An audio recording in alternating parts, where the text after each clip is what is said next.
गुरुदेव भगवान की जय। प्यारे कृष्ण कन्हैया लाल की जय। श्री योग वासिष्ठ महारामायण स्थिति प्रकरण चल रहा है और आज है 11वां सर्ग। काल बोले, हे मुनीश्वर, ऐसी गंगा के तट पर जिसमें महातरंग उछलते हैं और झनकार शब्द होते हैं, तुम्हारा पुत्र तप करता है। सिर पर उसके बड़ी जटा है और सर्व इंद्रियों को उसने जीत लिया है। जो उसको उसके मन के विस्तार देखने की इच्छा है तो इन नेत्रों को मूंद कर मन के नेत्रों से देखो। हे राम जी, जब इस प्रकार जगत के ईश्वर काल में जिसकी समदृष्टि है कहा, तब मुनीश्वर ने नेत्रों को मूंद कर जैसे कोई अपनी बुद्धि में प्रतिबिंब देखे, ज्ञान नेत्रों से एक मुहूर्त में अपने पुत्र के सब वृत्तांत को देखा और फिर मंदराचल पर्वत पर जो भृगु शरीर पड़ा था उसमें प्रवेश कर अंतवाहक शरीर से अपने अग्रभाग में काल भगवान को देखकर पुत्र को गंगा के तट पर देखा। यह दशा देख वह आश्चर्य को प्राप्त हुआ और विकार दृष्टि को त्याग कर निर्मल भाव से वचन कहे, हे भगवान, तीनों काल के ज्ञाता ईश्वर, हम बालक हैं, इसी से निर्दोष हैं। तुम सरीखे बुद्धिमान और तीन काल अमलदर्शी हैं। हे भगवान, ईश्वर की माया महा आश्चर्य रूप है, जो जीवों को अनेक भ्रम दिखलाती है और बुद्धिमान को भी मोह करती है। तो मूर्खों की बात ही क्या है, तुम सब कुछ जानते हो। जीवों की सब वार्ता तुम्हारे अंतर्गत है। जैसी जीवों के मन की वृत्ति होती है उसके अनुसार वे भ्रमते हैं, वह मन की वृत्ति ही अब तुम्हारे अंतर्गत फुरती है। जैसे इंद्रजाली अपनी बाजी का वेत्ता होता है, तैसे ही तुम इन सबों के वेत्ता हो। हे भगवान, मैंने भ्रम को प्राप्त कर क्रोध इस कारण से किया कि मेरे पुत्र की मृत्यु नहीं थी, वह चिरंजीवी था और उसको मैं मृतक हुआ देख के भ्रम को प्राप्त हुआ। हमारा क्रोध आपदा का कारण नहीं था, क्योंकि जब मैंने पुत्र का शरीर निर्जीव देखा तब कहा कि अकारण मृतक हुआ, इस कारण क्रोध हुआ। क्रोध भी नीति रूप है, अर्थात जो क्रोध का स्थान हो वहाँ क्रोध चाहिए। मैंने विचार के क्रोध नहीं किया है, अर्थात पुत्र की अवस्था देख के क्रोध किया है। निर्जीव शरीर को देख के क्रोध किया, इसी से यह क्रोध आपदा का कारण नहीं। अयुक्ति कारण से जो क्रोध होता है वह आपदा का कारण होता है और युक्ति से जो क्रोध है वह संपदा का कारण है। यह कर्तव्य संसार की सत्ता में स्थित है, यह नीति है। जब तक जीव है तब तक जग क्रम है, जैसे जब तक अग्नि है तब तक उष्णता भी है। जो कर्तव्य है वह करना है और जो त्यागने योग्य है वह त्यागना है। यह नीति जगत में स्थित है।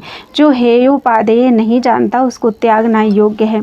इससे मैंने पुत्र की अकाल मृत्यु देख के क्रोध किया था, परंतु विचार करके जब तुमने स्मरण कराया तब मैंने विचार करके देखा कि मेरा पुत्र अनेक भ्रम पाकर अब गंगा के तट पर तप करता है। हे भगवान, तुमने तो कहा कि सब जीवों के दो दो शरीर हैं, एक मनोमय और दूसरा आदि भौतिक, पर मैं तो यह मानता हूँ कि केवल मन ही एक शरीर है, दूसरा कोई नहीं। मन ही का किया सफल होता है, शरीर का नहीं होता। काल बोले, हे मुनीश्वर, तुमने यथार्थ कहा। शरीर एक मन ही है, जैसे घट को कुलाल रचता है तैसे ही मन भी देह को रचता है। जो मन शरीर से रहित निराकार होता है तो क्षण में आकार को भी रच लेता है। मन शरीर से रहित निराकार होता है तो क्षण में आकार को रच लेता है, जैसे बालक परछाई में बैताल को भ्रम से रचता है।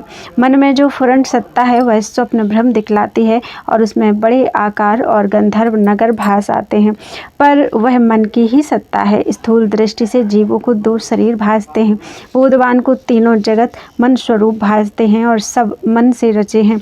जब भेद वासना होती है तब असत रूप जगत नाना प्रकार होकर भासता है।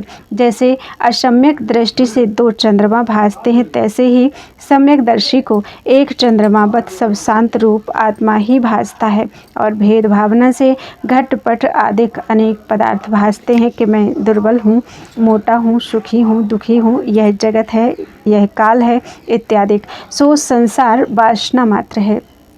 जब मन शरीर की वासना को त्याग कर परमार्थ की ओर आता है तब भ्रम को नहीं प्राप्त होता। हे मुनीश्वर, समुद्र से तरंग उठकर ऊर्ध्व को जाता है, जो वह जाने के तरंग होता है। मैं तरंग होता हूँ तो मूर्ख है, यही अज्ञान दृष्टि है। ऊर्ध्व को जावेगा तो जानेगा कि मैं ऊर्ध्व को गया हूँ, नीचे जावेगा तब जानेगा मैं पाताल को गया हूँ। यह कल्पना ही अज्ञान है, वास्तव नहीं। वास्तव दृष्टि यह है जो अधः हो अथवा ऊर्ध्व हो, परंतु अपने आप को जल रूप जाने। तैसे ही जो पुरुष परिच्छेद देहादिक में अहम प्रतीत करता है, सो अनेक भ्रम देखता है।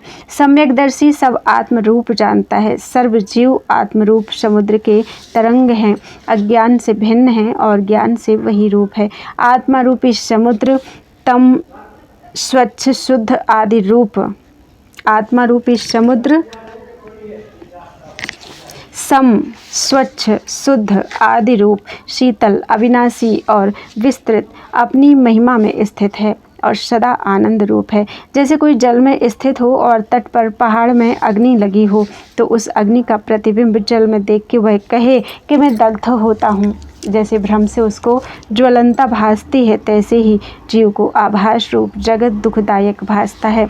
जैसे तट के वृक्ष पर्वत आदि पदार्थ जल में नाना प्रकार प्रतिबिंबित भासते हैं, तैसे ही आभास रूप जगत को जीव नाना रूप मानते हैं। जैसे एक समुद्र में नाना तरंग भासते हैं, तैसे ही आत्मा में अनेक आकार जगत भासता है। वास्तव में द्वैत कुछ नहीं, सर्वशक्ति रूप ब्रह्म सत्ता ही है। उसी से विचित्र रूप चंचल भासता है, पर वह एक रूप अपने आप में स्थित है। ब्रह्म में जगत फुरता है और उसी में लीन होता है। जैसे समुद्र में तरंग उपजते हैं और फिर उसी में लीन होते हैं, कुछ भेद नहीं, पूर्ण में पूर्ण ही स्थित है। जैसे जल से तरंग और ईश्वर से जगत और पत्र डाल फूल फल वृक्ष रूप है, तैसे ही सब जगत आत्म रूप है और वह आत्मा अनेक शक्ति रूप है। जैसे एक पुरुष अनेक कर्म का कर्ता होता है और जैसा कर्म करता है तैसे ही संग को पाता है, अर्थात पाठ करने से पाठक और पाक करने से पाचक और जाप करने से जापक आदि अनेक नाम धरता है। तैसे ही एक आत्मा अनेक शक्ति धारता है। जैसे जिस आकार की परछाई पड़ती है तैसा ही आकार भासता है और एक मेघ में अनेक रंग सहित इंद्रधनुष भासता है, तैसे ही यह अनेक भ्रम पाता है। हे साधु, जब सब जगत ब्रह्म से फुरा है और जो जड़ भासते हैं वे भी चैतन्य सत्ता से फुरे हैं।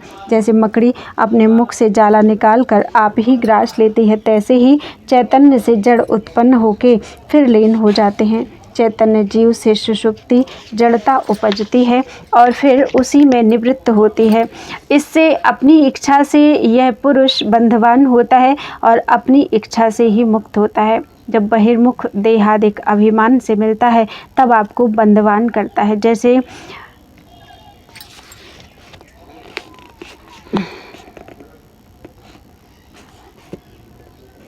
जैसे घुराण आप ही ग्रह रच के बंधवान होता है और जब पुरुषार्थ करके अंतर्मुखी होता है तब मुक्ति पाता है। जैसे अपने हाथ के बल से बंधन को तोड़कर कोई बलि निकल जाता है। हे साधु, ईश्वर की विचित्र रूप शक्ति है, जैसी शक्ति फुरती है तैसा ही रूप दिखाती है। जैसे ओस आकाश से उपजती है और उसी को ढांप लेती है, तैसे ही आत्मा में जो इच्छा शक्ति उपजती है वही आवरण कर लेती है और उसी में तन्मय रूप हो जाती है। वास्तव में जीव को बंधन और मोक्ष नहीं है। बंध और मोक्ष दोनों शब्द भ्रांति मात्र हैं। मैं नहीं जानता कि बंध और मोक्ष लोक कहाँ से आए हैं। आत्मा को न बंधन है और न मोक्ष है। ऐसे सत्य स्वरूप को असत्य रूप ने ग्रास कर लिया है, जो कहता है कि मैं दुखी हूँ व सुखी हूँ, दुबला हूँ या मोटा हूँ इत्यादि। माया महा आश्चर्य रूप है जिसने जगत को मोहित किया है। हे मुनीश्वर, जब चित्त संबित कलना रूप होता है अर्थात दृश्य से मिलके स्फूर्ति रूप होता है, तब कुसवारी की नाई आप अपने आप को बंधन करता है और जब दृश्य से रहित अंतर्मुख होता है तो शुद्ध मोक्ष रूप भासता है।